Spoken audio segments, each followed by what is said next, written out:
Tu n'as pas encore fait ton choix entre un verre d'eau et un verre de soda? Cette vidéo est faite pour toi.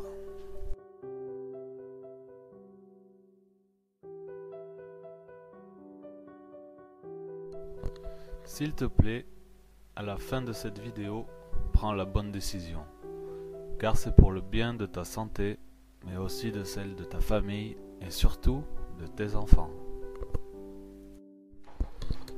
Savais-tu que 60% de ton corps était constitué d'eau, que 85% de ton cerveau était constitué d'eau et que 75% du corps d'un nouveau-né est aussi constitué d'eau?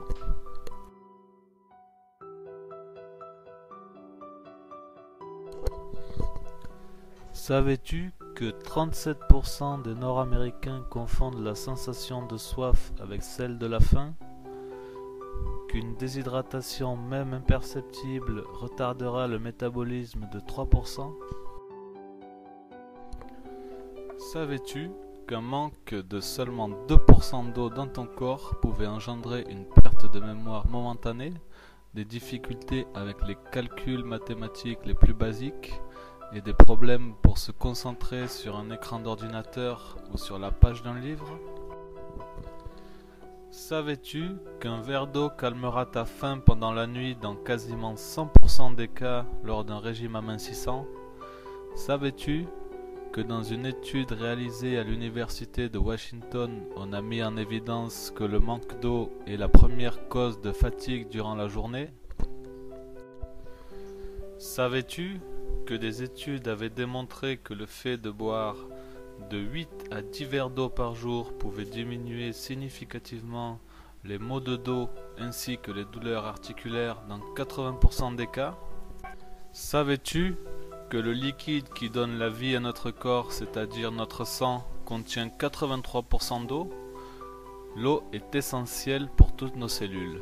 Chaque cellule de ton corps est continuellement baignée par des fluides. Elles ont besoin d'eau en permanence pour accomplir leurs fonctions. Savais-tu que 75% de la masse musculaire est constituée d'eau et que 70% du poids total d'un adulte est aussi de l'eau?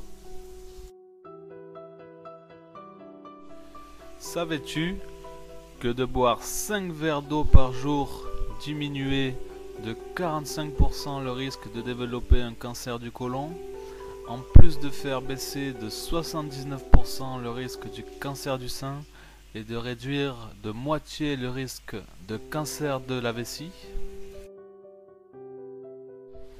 Dans les étapes avancées de déshydratation, tu peux avoir des perturbations mentales, des pertes de conscience, un collapsus circulatoire ou choc cardiogénique, et enfin la mort. Savais-tu qu'en buvant une canette de soda, tu ingérais entre 8 et 12 cuillerées de sucre? Cela reviendrait au même que de mélanger entre 8 et 12 cuillerées de sucre dans un verre d'eau. Le boirais-tu? Nos enfants consomment tous les jours de grandes quantités de sucre quand ils boivent des sodas.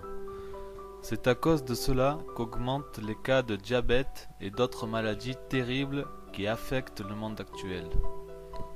Savais-tu que dans beaucoup d'États des États-Unis, les patrouilles de police ont toujours en leur possession une dizaine de litres de Coca-Cola afin d'enlever le sang qu'il reste sur la route ou le trottoir après un accident? Cela est possible à cause de l'acide phosphorique que contient le Coca-Cola, mais aussi le Pepsi-Cola.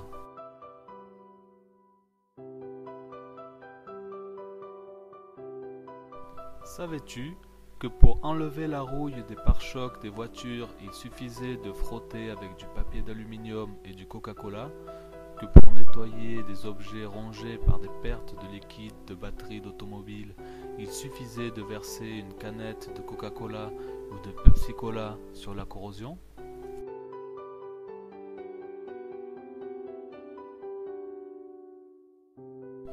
Si tu le souhaites, tu pourras aussi te servir de ces eaux noires pour nettoyer le pare-brise de ta voiture quand ce dernier sera sale. Mets un steak de bœuf dans un récipient plein de Coca-Cola et il disparaîtra en seulement 2 jours. Que se passera-t-il avec ton corps? Pour transporter le Coca-Cola et le Pepsi-Cola, les camions doivent disposer de l'étiquette matériel dangereux, qui est seulement réservée aux produits hautement corrosifs. La constipation est le problème gastro-intestinal le plus commun aux États-Unis. L'augmentation de l'absorption de l'eau du côlon concentre les selles de manière qu'elles soient plus sèches à cause de la basse consommation d'eau. Chaque année, les Américains dépensent 1 milliard de dollars pour acheter des laxatifs.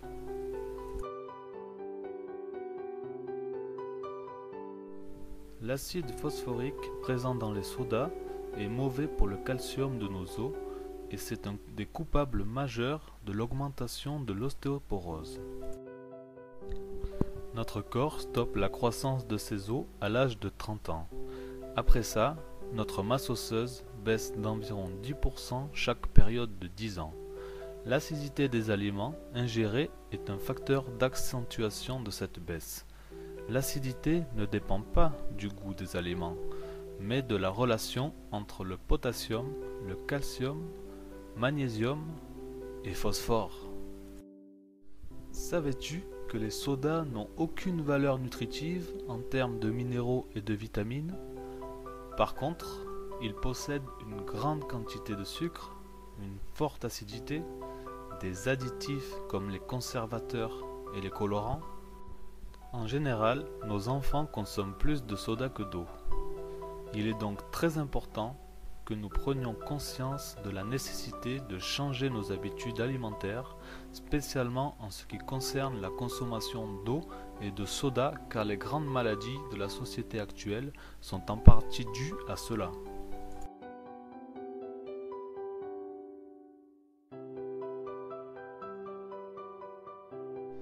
La déshydratation empêche le fonctionnement normal et des mécanismes doivent s'activer pour compenser.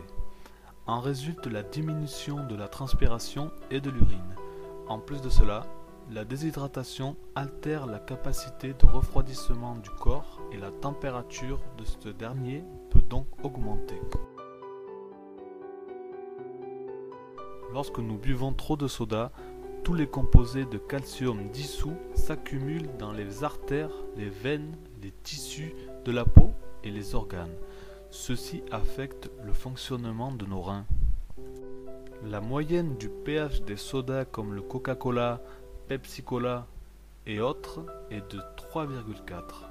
Cette acidité est si forte qu'il en résulte la dissolution des dents, des os et même des clous. Ceci est l'étiquette de l'acide phosphorique présent dans le Coca-Cola et le Pepsi-Cola. Dangereux, corrosif, hygroscopique, organes pouvant être affectés, les reins, le système respiratoire, les yeux, la peau, la vessie. Ne pas ingérer peut causer des douleurs sévères, des nausées, de la diarrhée, des hémorragies intragastriques, des dommages permanents au tissu de l'estomac et du tube digestif. Ces boissons sont consommées quotidiennement par des milliards de personnes dans tout le monde, mais nous devons nous demander qu'est-ce que m'apportent réellement ces boissons. Ont-elles quelque chose de nutritif? Quels ingrédients sont utilisés pour leur élaboration? Tout le monde sait bien que ces boissons contiennent de la caféine, un alcaloïde qui petit à petit entraîne une dépendance. Elles contiennent aussi de l'aspartame qui est étroitement lié au cancer. En général, nous pensons que les boissons telles que les colas sont relativement inoffensives et que leur consommation régulière n'entraîne rien de plus que des caries et une augmentation du poids due au sucre qu'elles contiennent. Cependant, les dommages peuvent aller au-delà. En plus du sucre, un verre de cola contient de l'acide phosphorique et de la caféine. Ces éléments peuvent affecter l'organisme. Un apport important en phosphore empêche l'absorption du calcium et augmente la quantité d'hormones thyroïdiennes, ce qui peut diminuer la formation d'eau. La caféine, quant à elle, est la drogue psychotropique la plus consommée au monde. Ses effets se font sentir au niveau du système nerveux central. Maintenant, la question est, que prendras-tu? De l'eau ou du Coca-Cola? De l'eau ou du Pepsi-Cola? La décision t'appartient.